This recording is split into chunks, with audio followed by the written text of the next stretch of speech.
মন চিঙিলিয়া দেহা মনুতলা মন উৰু উৰু কৰে ও চালা ইবাল থালদা এই থালদা তিরপল পারি রখিছো বক্স সব চালি থৈ দিছো চালা দা আইলে ইটাক গেলি চালা পুজি বলো খালাটো খাবা খুঁজছো ভালকে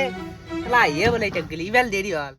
ও রাইটা গিটাকে বাচ্চা খেলতে তো আইয়ে বলে ইটাক গেলি কে বাবু নাই হে তোর এটা আমি হয় চৌকা টোকা বাড়ি রখিছো হেন্দা আল দাবে ললাই আহেলা নাই দুই গল তো আল গবালা আমি বনে আমি খাম খাবি র আইলে দুইটা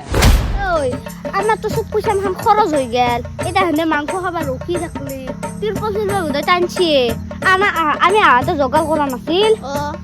এরা কেরাই সেরাই আনছি আমার তো সব পয়সা খতম হয়ে গেল তুই কি হবো এটা এ তো ভাবি পারবো না আ গাঙে কি হয়ে হবো টানে শুনুরা অলপ টান দেবা গাইতে আহে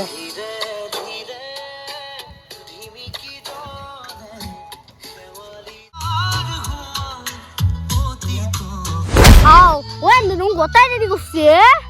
এটা আমি মাইরা খাবা লাগবো দে এটা কি হবো মাছ দিও দে আর ভগবানে জানে এ কৃষ্ণ তুমি রক্ষা করা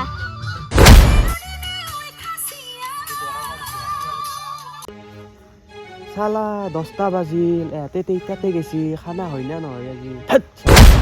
শালা কেইটা বাজিল চাওরা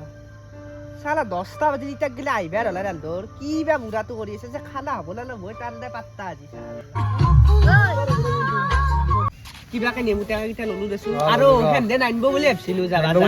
কিবাকে যে আনলাক এই 2 ঘণ্টাৰ মূৰত এতিয়া 12টা বাজিলে 12টাত খানা খানাটাকে তো কি হব ইয়ার মইতো ভাবছিলো ন খাম খালা দিম বুলি কে জানা না হেন্দে ইমান দেৰি লগাইছি কিবাকে যে আনছি নাইনলি বিদ্যা কৈছো মই ইনকে মাৰিলো না কই ভাবছিলি মো হে ভাবছি আৰু চলি কিটা গটাকিটা আলোচনা কৰিছিলে যেটা বাপ্পা ওই কিবিয়াকে 2 ঘন্টাৰ মূৰত খানাটো হল দে খাবা পাৰিম দে আর থাকে ও টেঙা ইনচানা না এই টেঙা লগতে লৈ আছো ৰ খানা হ'ব বোলে এ খানা হ'ব বুলি গম পাইছো ৰ সেইকাৰণে ভাল লাগছি টেঙা চেঙা ঘৰৰ পৰা ছিঙিতে লৈছো ফ্ৰেছ মাল বাপ্পারে কোনে বন্ধ করলাক ও মা আজি যে উদ্ধার হলো যদি সেখানে বস্তু দিবা নলো এই দিলা গই ও র টিটা তো ওইরে কিনা কো গেছিলি নো ও ভাই উপায় নাই সুর করবা লাগাই গেছি নলি এই দিলা গই এই কি গমে খানা হইছে ওদা আমি খানা খাঙা জল